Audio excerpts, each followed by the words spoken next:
Bonjour à tous, aujourd'hui avec Adeline et Cécile, nous vous retrouvons pour un nouveau rendez-vous sur notre branche. Bonjour à tous. Bonjour à tous, bonjour Sandrine, bonjour Cécile. Aujourd'hui, on va aborder toutes les trois une thématique qui nous tient à cœur, celle de raconter son histoire. Alors, profitez éventuellement d'une occasion pour raconter son parcours, son témoignage, ou alors offrir l'opportunité à un de ses proches de se raconter.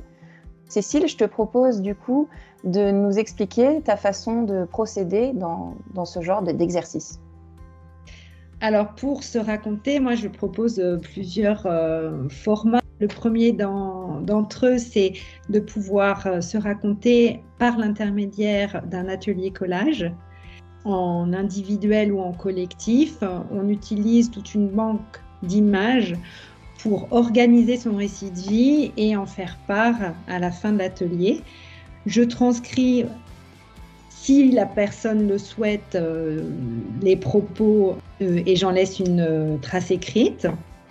L'avantage de l'atelier individuel, c'est que c'est très intimiste, on est en face à face et la personne peut se confier plus facilement, peut-être. L'intérêt de l'atelier collectif, c'est que les souvenirs des uns peuvent éclairer nos propres souvenirs et puis il y a une forme de valorisation personnelle à raconter son récit de manière collective. On se rend compte que chacun a un parcours singulier et intéressant.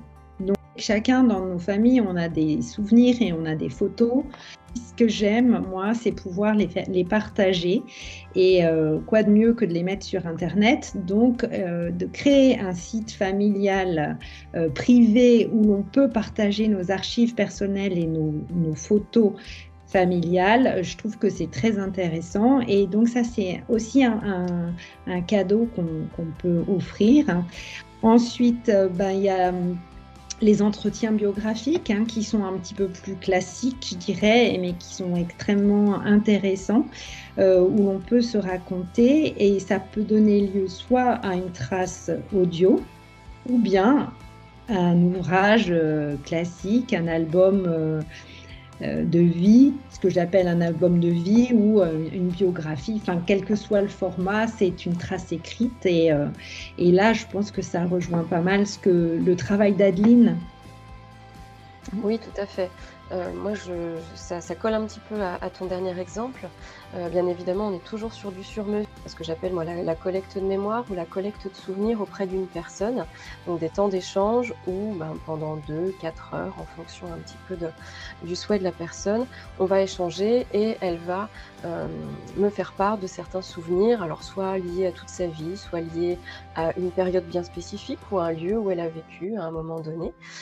Donc voilà, donc tout ceci, moi ensuite je le mets en forme. La plupart du temps, dans tout ce que j'ai pu faire jusqu'à présent, ces collectes ont donné lieu à la création de bouquins, alors de bouquins qui restent dans un usage privé, dans un usage familial, amical, la plupart du temps. Donc ça peut être 2 ouvrages, 10 ouvrages, 30, voilà, qui sont imprimés localement, voilà, quand je peux. Soit ce sont les personnes qui sont au cœur de l'ouvrage qui veulent faire un cadeau à leurs proches, ou alors ce sont, comme on le disait tout à l'heure Sandrine, ce sont les proches qui offrent la possibilité à une personne de se raconter et ensuite c'est un cadeau, je dirais, quasi collectif pour la famille, pour les proches, voilà. Donc ça, c'est une possibilité de se raconter. Moi, il m'arrive aussi assez souvent d'accompagner, je dirais, à la mise en forme d'une biographie ou d'un récit de vie ou d'un recueil de souvenirs. C'est-à-dire que des personnes ont déjà pas mal bossé le truc et ont juste besoin d'un petit coup d'œil extérieur ou essayer de les aider à mettre en forme un petit peu ça ou apporter quelques éléments particuliers comme penser à mettre des illustrations, des photographies. Voilà, donc ça peut être quelque chose que je propose également. Et puis il m'est arrivé, un petit peu comme toi aussi Cécile, de faire simplement un temps d'échange. Voilà, par exemple, j'ai une jeune femme qui a voulu offrir 1 heure d'écoute à sa grand-mère. Donc voilà, je suis allée la voir cet été. On a échangé pendant 1 heure sur tout ce qu'elle voulait bien me dire et ça a donné lieu effectivement à un enregistrement que je remets met sur une clé USB et puis un décryptage de cette discussion pour que la famille puisse en garder une trace. Et la dernière possibilité pour l'instant que je propose, c'est le livre mémoire et ça je le travaille avec toi Sandrine.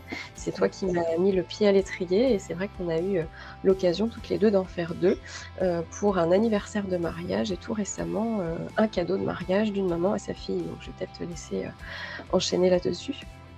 Oui, merci. C'est vrai que c'est des cadeaux vraiment chargés d'émotions et c'est très agréable de pouvoir effectivement travailler avec toi sur l'écriture et moi sur la mise en forme du contenu que tu apportes en ajoutant effectivement des photos ou tout visuel qui peut venir vraiment nourrir le récit et le faire vivre encore dans une autre dimension.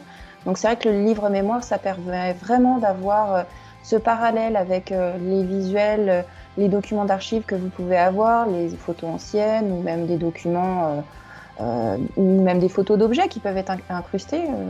Cette dimension visuelle qui permet de rentrer aussi dans une histoire d'une autre façon, mais une façon très importante aussi. D'autres supports qui permettent aussi de raconter ou d'aborder l'histoire familiale. Donc il y a aussi les arbres généalogiques qui permettent de retracer là du coup visuellement toute une lignée avec ou sans photo d'ailleurs. Il y a aussi ce que je propose, les portraits de génération, où là on peut rassembler sur un même tableau différentes générations d'une famille. Donc là on met le nombre de personnes que l'on souhaite, on fait ce qu'on veut. Là aussi hein, c'est du sur-mesure, donc c'est vraiment l'idée de valoriser, de mettre en lumière les personnes qui vous sont chères. Et puis après, sur des formes un peu plus atypiques, je propose aussi des blasons prénoms, où là on met vraiment en lumière une personne en particulier, c'est souvent des enfants d'ailleurs. Cette création permet vraiment de revenir sur un prénom, son histoire et vraiment tout, pourquoi par exemple les parents ont fait le choix d'un prénom pour leur enfant, la signification du prénom, enfin ça rattache vraiment beaucoup de choses. Donc ça c'est une forme un petit peu plus atypique. Et puis après il y a les formes classiques. Moi je peux très bien aussi accompagner sur des diaporamas qui peuvent permettre avec des enchaînements de photos de retracer une histoire d'une famille également à l'occasion souvent de mariage ou d'événements comme cela. Une autre façon également de se raconter, peut-être un peu plus atypique, mais que je trouve très intéressante, moi qui me parle beaucoup, c'est le livre de cuisine. J'ai déjà eu l'occasion de travailler sur des livres de recettes familiales qui permet en fait de rassembler les recettes d'une même famille avec les tours de main, les astuces et avec des photos aussi quand c'est possible. Et de faire un livre qui se transmet ensuite pour vraiment préserver cet héritage familial culinaire, mais qui est aussi très intéressant. C'est très plaisant de pouvoir transmettre son histoire de cette façon-là, quoi. Transmettre son histoire, ça peut prendre vraiment plein de formes. Là, je crois qu'on a toutes les trois abordé des formes différentes et communes aussi, sur lesquelles on se retrouve. Donc effectivement, différentes formes pour transmettre son histoire, aider à transmettre et puis surtout plein d'occasions. Voilà, ça peut être un anniversaire, ça peut être les fêtes de fin d'année, ça peut être aussi un départ en retraite, un déménagement, enfin voilà. Toutes les occasions peuvent être sujets à se raconter ou à se raconter ensemble. Donc voilà, n'hésitez pas à faire appel à nos services si vous en avez envie. Merci Adeline, merci Cécile. Merci à toutes les deux. À bientôt. À bientôt. Merci, à bientôt.